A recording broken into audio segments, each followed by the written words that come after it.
In today's episode, we are going to talk about force on a particle. And what is a force? Remember, mechanics talks about the effect of forces on bodies. So we have to dive into forces. A force represents the action of one body on the other. So any effect one body will produce on the other can be what termed as a force. So let's assume I have this block on the ground and I try to what? Push this block with a force. That's my hands. A force of what? F. My hands is going to produce an effect or is going to cause an effect to this block. And this block is no longer going to be what? In shape as it is. Since it is fixed at one end, we can see the effect to be in this form. This block is going to look like something like this because of the force what I'm going to what? Apply. So the effect of one body on the other is termed as what? A force, which will cause a change in size, in shape, or it will cause the state what? To change. We classify them to be what? A force. And a force is characterized by this point. 8 point of what? Application. Where I'm going to apply the force will determine the effect it's going to what? Produce. Where I am applying the force. Because with this diagram, if I apply a force here, the effect that will be produced will be quite different from this effect. If I apply the force upwards, the effect will be what? Different. So let's look at how different point of application will cause an effect. So if I have a block like this, let's assume it's not fixed and I'm trying to apply a downward force F here. We can see that there is going to be what? A decrease in weight here. And finally, we are going to have our block. The length is going to increase, but there will be a decrease in what? Width due to the force applied. And the same block, if I'm applying the force this way, tensile force, the effect is also going to what? Increase the length of the block. Let's assume the block, we are dealing with a point of what? Application, where I apply the force. And now I'm trying to apply the force at the edges. At the edges, F, F. Now the effect that will be produced here is going to be quite different from this effect. So we can say that the point of application of a force will determine what? The effect on the body. The effect on the body. Let's look at the magnitude. We have different magnitudes of what? Forces. So the magnitude, let's say a force is in what? Newton. I have a 10 Newton force, force 1. I have force 2 to be 20 Newton force. And let's consider force 3 to be what? 50 Newtons force. These are magnitudes of what? Force. The intensity of the force. If I apply a 10 Newton force on object, the effect won't be the same as what? A 20 Newton force. The same thing, it won't be the same as a 50 Newton force. If I'm trying to push an object of 50 kilogram with a 10 Newton force, I'm pushing it, a 10 Newton force. The distance or the speed at which this object will move will be different if I apply a 20 Newton force. The speed will double because the intensity of the force is now what? Greater than the 10. The same thing if I'm having the same block of 50 kilogram and I'm moving it with a force of 50 Newton. You can see that now it is going to move at a faster speed because the force applied is 5 times the initial force. So the magnitude of the force determines the effect of the force. If I want to deform something or a structure, the intensity of the force will determine how deformed the object will look like. If I want to compress a bar to deform the shape and I compress it with a 50 Newton force. Now the effect on the block, I'm going to have it shrink like this as a result of the 50 Newton force because the intensity of the force is greater. But this same block, if we assume the 50 is not applied, but now we are applying a 20 Newton force to cause a deformation, the deformation produced won't be the same as the 50. Maybe we are going to have a slight increase in length like this, and we can see that it's not the same. Therefore, the magnitude of the force will determine the effect on the object. Now, the direction. Let's look at diagram A and B. They have a force applied to the particles, but the direction is different. Look at the direction of this force. It is moving away from the particle. This is the particle, and this is the force. The direction is moving away, and this is moving towards the particle. So if in reality we apply another force, meaning this particle is going to be what? E- Experience a tensile force. It is going to what? Elongate. We are going to stretch it. Looking at the direction of the forces, and with this, we are going to compress the particle due to the direction of the force. So in mechanics, when we are designing structures, we look at these 3 points to classify or to work with a force. We look at the point of application. Is it going to help? How is it going to produce an effect on the object? We look at the magnitude. Do we need this magnitude 10 to do our job, or we need 20 or 50 so that the job can be done? The direction, are we going to compress it? Are we going to apply it on the edges? It will help us to design our structure. So basically, these are the 3 points to consider when you are going to characterize a force, and it helps us a lot. Force systems. Force system. A force system comprises of two or more forces acting on a body. So, in a situation where we have two or more forces acting on a body, we classify it to be what? A force system. Let's look at this. We have force 1, force 2.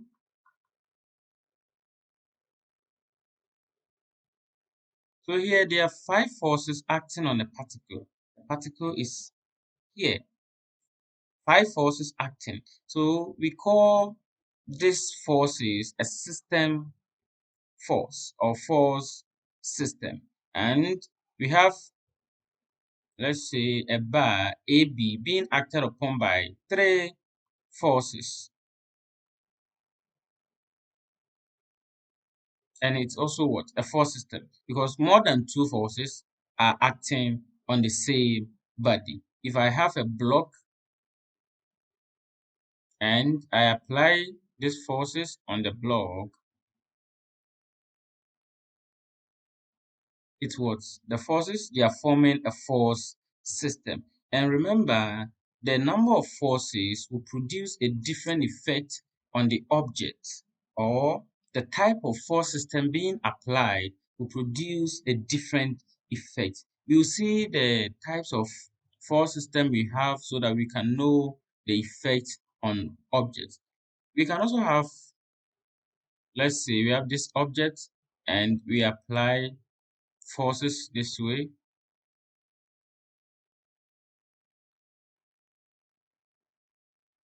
It's a force system. It's a force system. Two or more forces acting on the body, and the effect is going to base on the force being applied. Let's look at some examples or some types of force system we have. We have collinear forces. When do we say a force system is collinear? They are forces that have a common line of action. We have a common line of action. The line of action of the forces lies along a single straight line. When we talk about line of action, if I apply a force here, like this F1, and I trace it backwards to wherever it came from, this line is referred to as what? The line of action. The same thing, I have this F2 here. If I'm tracing it along the same straight line, this line becomes its line of action. So when we talk about collinear forces, their line of action lies on a single straight line. Like this. This is a tensile force. They are trying to stretch the bar. In this figure, it is what? A compressive force. They are trying to compress the bar. And if I'm tracing its line of action where it came from, I still have the same line, a straight line of what? Action. Remember, a force system has two or more forces. So this is the first force and the second force, and they have a single line of action. So this becomes a collinear force system. Let's look at this. If I have this block, can we say this is collinear forces? I have this force 1 and I have that force 2. Is this a collinear force system? No. Let's see if it obeys the rule. They have a common line of action on a straight line. This is the line of action. If I'm tracing it here, I can trace it upwards. Do they have, and this is the line of action, do they have a straight line of action? No. So this force system on this block is not collinear. But if I apply another force here, this way, this is force 3. Force 3 and force 2, they are collinear because their line of action now lies on a single straight line. If I apply another force, F4, sorry, F4 here, now their line of action lies on a single straight line. And this F1 here, F1 and F2, F4, F1 and F4 are collinear, whilst F2 and F3 are also collinear forces. Forces having their line of action in a single straight line. Let's look at concurrent forces. When do we say forces are concurrent? They are forces whose line come together at a single point. So the word is they come together at a single point. It's interesting, and they are easy to identify. So they all meet or move from a single point. Looking at this figure, this is the particle. And if you have this, there are F1, F2, and 3 forces. And let's look at it if they are concurrent forces. The line of action come together. So I can trace this line of action from F3 this way. I can trace the line of action of F2 this way. And I can trace the line of action of F1 this way. Do they come to a point? Yes, they all meet at this point, meaning they are concurrent forces. They all meet. The line of action come together at a single point. Let's look at this.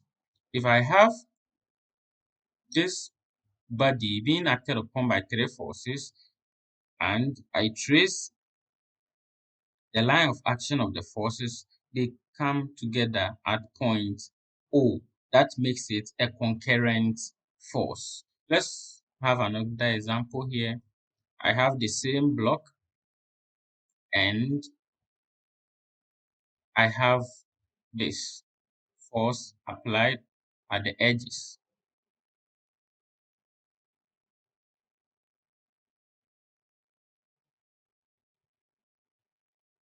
Let's see, if I trace the line of action,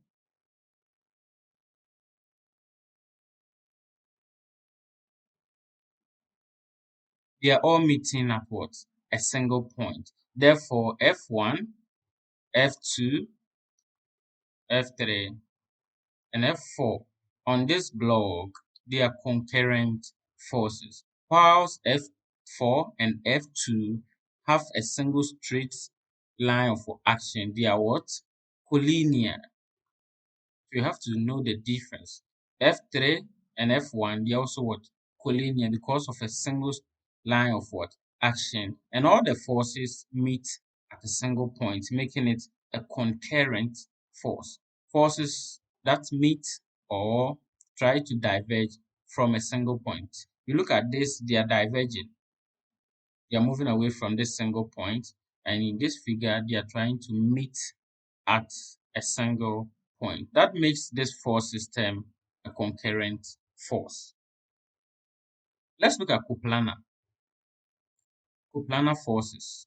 This refers to several forces which stay in a single plane. When we talk about a plane, we can talk about the surface. So, irrespective of the force being collinear, being concurrent, if they stay in a single or a similar plane, then they are referred to as what? Coplanar.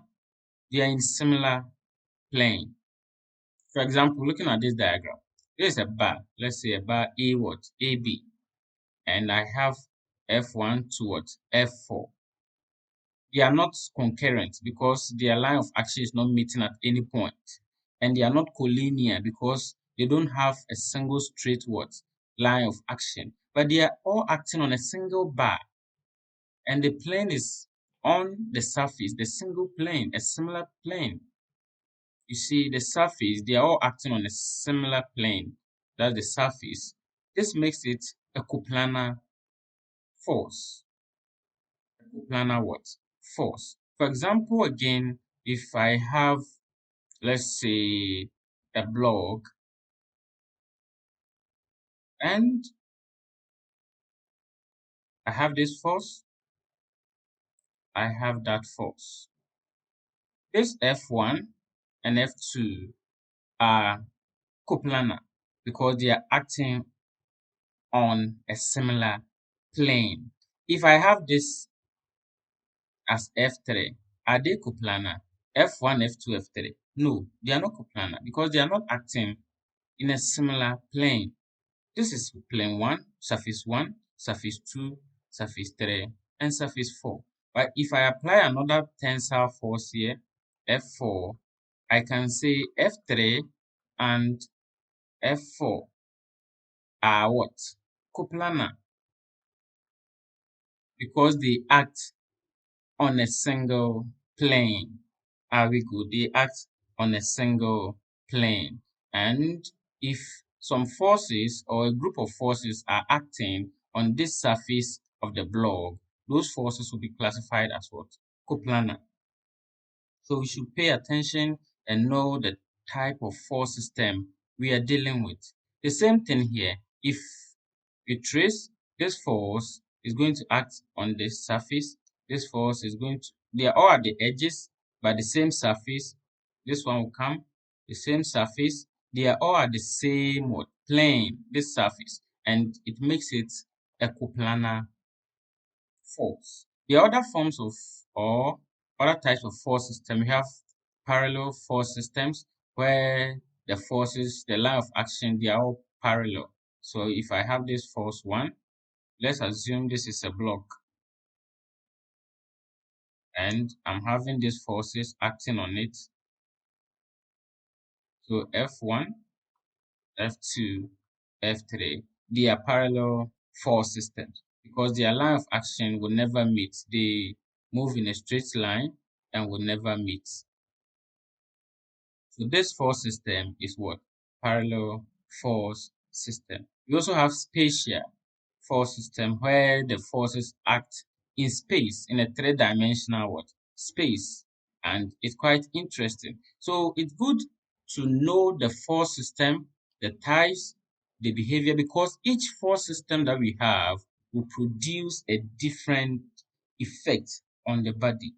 Will produce a different effect on the body depending on what we want to do. We apply the right force system because If I have this similar bar is now coplanar. If I decided to apply any different type of force, remember these forces they are not parallel because their line of action will meet if you trace this and you trace that. And you know parallel, this does not obey the law. So this force system is never what? Parallel because the line of action, this is meeting. And if I apply some forces here, let's say F5, F6. Now F1 to 6, they are not coplanar. They are not acting in a single or a similar plane because F6 and F5 are in different planes, but we can say F6 and F5, they are also coplanar forces because they are acting in a similar plane. So basically, these are the force system, the idea that we have to get, and it will help us design good structures and become good engineers. Thank you for watching this episode, and we'll be back.